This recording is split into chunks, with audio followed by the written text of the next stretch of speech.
Assalamualaikum warahmatullahi wabarakatuh. Saya Ahiriananto dari Kutus Suram Indonesia. Saya tinggal di Surabaya,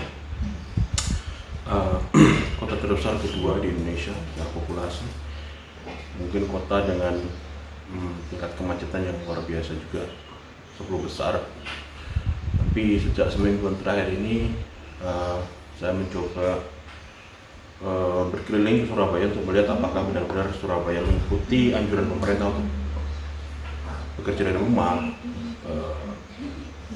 kemudian stay at home, menghindari kerumunan dan segala macamnya.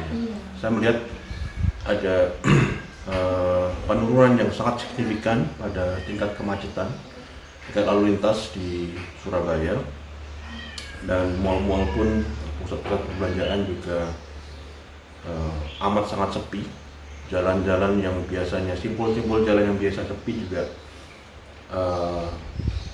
mirip seperti masa Lebaran gitu. Jadi sepi, tidak banyak lalu lintas kendaraan. Ada satu dua tapi sangat-sangat turun secara signifikan. Nah, dua bulan lalu kita melihat COVID-19 ini, virus corona ini dari kejauhan. Ada sebuah kota di China, di Tiongkok yang lockdown, kemudian orang berjatuhan di jalan segala macam. Kita lihat, kasihan ya. Kita hanya bisa melihat dan berdoa semoga tidak sampai ke kita. Kesannya Gusti Allah kata orang Jawa, itu akhirnya datang juga coronavirus ke Indonesia dan tidak banyak orang yang bersiap diri di negara kita. Dan kita harus bersiap bahwa saat ini coronavirus sudah menyebar dan menjangkiti orang-orang dari mungkin lebih dari separuh negara di dunia, keseluruhan negara di dunia, dan ini hampir pasti akan meninggalkan atau membuat guncangan global. Mungkin resesi, mungkin depresi atau depresi ekonomi maksud saya atau sebagainya, kita tidak tahu. Tapi kita belajar dari pengalaman bahwa semua guncangan global yang pernah terjadi di dunia itu selalu meninggalkan ya tentu saja trauma ya, tapi dari sisi lain ada pattern atau pola-pola baru yang terbentuk secara ekonomi, kebiasaan masyarakat, mindset dan segala macamnya. Kita ingat zaman Great Depression atau depresi besar di dunia yang jadi tahun 1929 sampai 1933, tepat setelah Perang Dunia Pertama. Kita mungkin tidak pernah menyangka bahwa Amerika Serikat pernah begitu miskin gitu ya. Ya, mereka begitu hancur ekonomi waktu itu, banyak orang yang mungkin terpaksa menjual anaknya atau menitipkan anaknya ke orang lain, bahkan mungkin ada yang cerita-cerita menjualnya gitu, sampai begitu hebatnya, dan itu mempengaruhi lanskap ekonomi global juga. Ekonomi terbesar atau negara-negara dengan ekonomi yang kuat di dunia waktu itu juga mengalaminya. Dan setelah itu berlalu, ada satu warisan besar yang ditinggalkan selama berpuluh-puluh tahun kemudian, yaitu adanya mindset waste not, want not. Intinya adalah, nanti silahkan di Google sendiri, masyarakat waktu itu terbiasa atau mulai mengembangkan atau membangun sikap hidup yang hemat, tidak membuang-buang sumber daya, kemudian tidak membeli barang-barang yang tidak diperlukan dan segala macam. Itu berlangsung selama perdekatan kita. Kemudian ada juga, kalau pernah dengar Weimar Republic, mungkin tidak pernah kita baca atau jarang sekali kita dengar. Weimar Republic itu sebutan untuk sebuah negara Jerman pendek. Segera setelah mereka kalah dari sekutu pada Perang Dunia Pertama, inflasi begitu besar, bahkan roti itu harganya bisa 4 miliar mark gitu. Jadi mata uang sama sekali buat mereka. Dan itu sudah terjadi mungkin ya 100 tahun lalu gitu, dan sampai sekarang trauma itu masih membekas di kebijakan ekonomi Jerman yang terkenal konservatif, hati-hati gitu. Dan itu menurut saya sebuah warisan yang baik. Kita juga ingat mungkin ya resesi ekonomi 98, krisis moneter di Indonesia yang kemudian ketika berlalu itu kemudian membuat negara-negara terutama di Asia itu mengumpulkan atau menyimpan cadangan devisa begitu besar ya. Kalau digabungkan menjadi terbesar di dunia untuk berjaga-jaga agar ketika ada krisis lagi mereka bisa survive, mereka bisa bertahan, mereka bisa menghadapinya secara lebih siap, secara lebih baik. Terakhir krisis 2008 terutama di negara maju Amerika Serikat dan Eropa itu juga membuat perusahaan-perusahaan besar menjadi lebih hati-hati dan yang menjadi korbannya adalah para pekerja yang sayangnya gajinya naiknya sedikit-sedikit gitu. Dan ini berlangsung sampai 1 dekade kemudian. Ini setiap guncangan ekonomi sekali lagi meninggalkan sebuah tatanan dunia baru dan ini akan mempengaruhi kita. Dan rasanya krisis 98, krisis 2008 itu belum seglobal krisis karena corona ini, di mana setiap orang mungkin aktivitasnya menurun secara drastis, tidak bisa keluar rumah, tidak bisa kantor, tidak bisa meeting, tidak bisa berjualan, tidak bisa ke mall. Bayangkan juga pedagang kecil begitu hebatnya terdampak. Nah, ini menjadi satu hal yang mungkin ketika waktu itu belum terbayangkan. 2008, 98 juga tidak terjadi, tapi ini terjadi dan itu dipaksa. Kenapa? Untuk mencegah merebaknya wabah.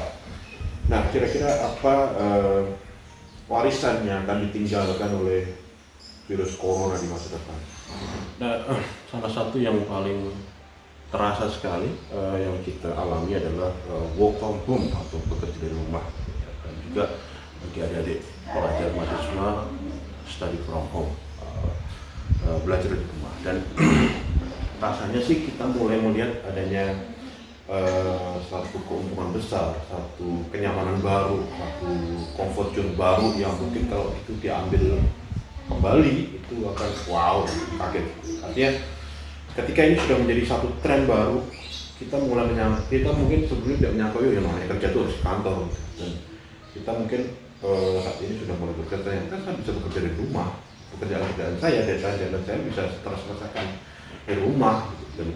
Dan mungkin nanti ketika insya Allah virusnya sudah berlalu, kita suruh kantor lagi, kita wah malasnya gitu. Dan secara umum perusahaan juga menghemat biaya ya. Tidak perlu membayar listrik kantor, tidak perlu membayar biaya maintenance, tidak perlu menghidupkan lift, tidak perlu menyediakan air di kantor, wifi, dan segala macam. Jadi sebenarnya ini dua sisi yang saling menguntungkan menurut saya, dan menjadi perusahaan-perusahaan di masa mendatang tidak lagi memerlukan kantor baru, cukup dengan perusahaan, kemudian kerja dari rumah dan segala macam. Hal-hal yang sama juga terjadi di sekolahan. Kita sudah mulai melihat di banyak negara modern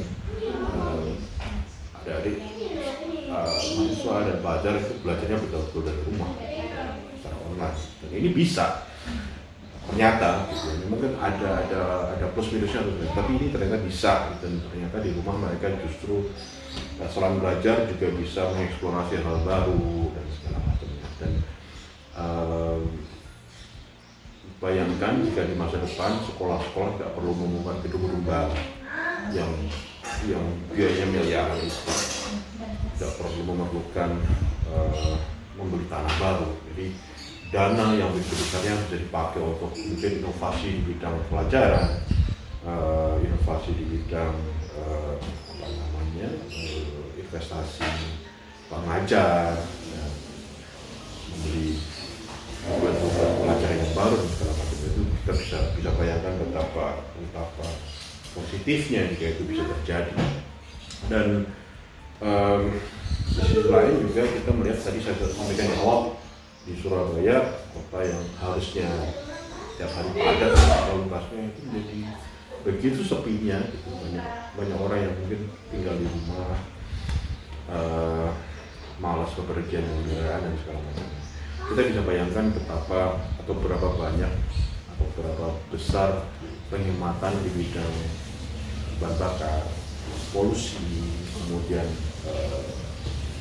yang namanya jalan tidak macet itu mengurangi stres di jalan, kemudian mungkin kota juga lebih asri,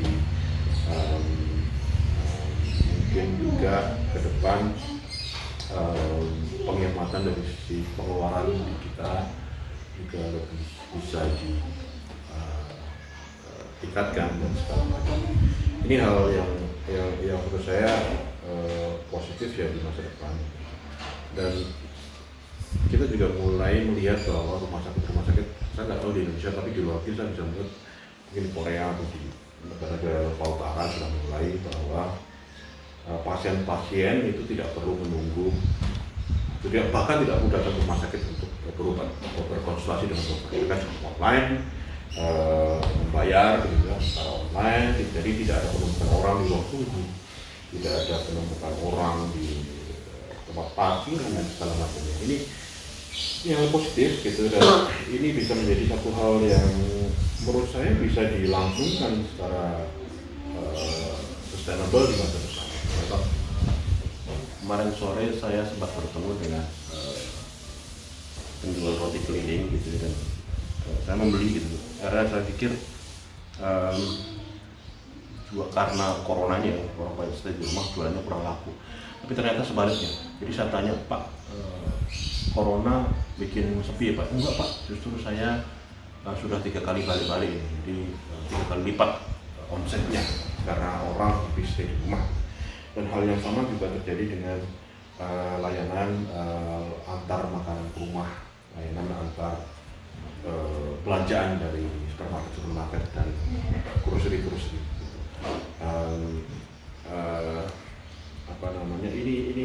Ini sebuah potensi yang selama ini mungkin tidak kita sangka, ternyata karena hal ini, karena wabah ini semuanya menjadi berlipat-lipat naiknya. Dan ke depan saya yakin ya blessing in disguise gitu ya. Jadi mungkin pusat-pusat perbelanjaan, mal-mal akan lebih sepi pengunjung. Mungkin ke depan orang makin tidak tertarik lagi membuka mal baru, atau bahkan mungkin mal-mal yang lama yang mungkin kemudian kehabisan pengunjung akan bisa dipakai untuk misalnya community center, gedung-gedung olahraga dan segala macamnya. Nah, hal positif lain yang mungkin bisa kita kemukakan juga adalah bahwa selama ini mungkin kita sering mendengar bahwa awal mulanya virus corona ini dimulai dari hewan liar. Karena hal ini dan DPR-nya Tiongkok itu sudah mungkin minggu lalu mengesahkan bahwa seluruh perdagangan dan konsumsi hewan liar itu dihentikan dan dilarang. Hal yang sama juga sudah atau akan diberlakukan di Vietnam, dan ini menjadi kabar baik bagi kita semua, bagi orang-orang itu ya kita semua betul-betul stay alam ini. Kita mungkin akan melihat bahwa perburuan akan turun, kemudian hewan-hewan liar akan lebih terjaga, akan lebih lestari dan segala macamnya.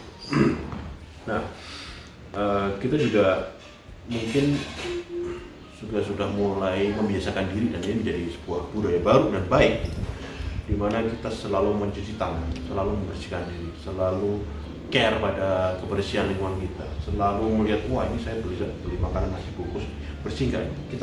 Mindset kita sudah terbentuk semua di kantor-kantor, di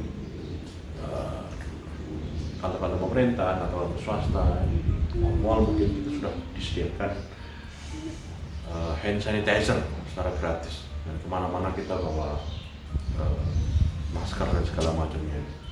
Dan saya rasa sih di seluruh dunia pemerintah sudah mulai membiasakan diri untuk akan segera mengalokasikan anggaran yang besar untuk kesehatan masa depan.